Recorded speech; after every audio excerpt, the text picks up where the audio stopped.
Şimdi efendim horlama ve uyku apnesi tedavisini planlarken muayene çok önemli. Kulak burun boğaz muayenesi. Horlamanın ya da uyku apnesinin kaynaklandığı yeri tespit etmemiz gerekiyor.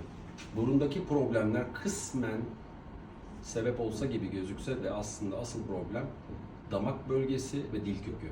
Bizi burada ekart etmemiz gereken yer en çok dil kökü. Horlar gibi yap bakalım. Tamam, şimdi aşağıya doğru iniyorum. Bunun için de flexible endoskopik muayene çok önemli. Yutkun bakalım baba. Yutkun. Ha. Tamam. Şimdi burnunu kapatıyorum. Nefes al bakayım. Yap. Burnundan nefes almaya çalış. Çek çek çek çek çek çek çek çek çek çek çek. Evet. Asıl sorun dil kökünde. Dil kökünde problem varsa tedavi spap tedavisi.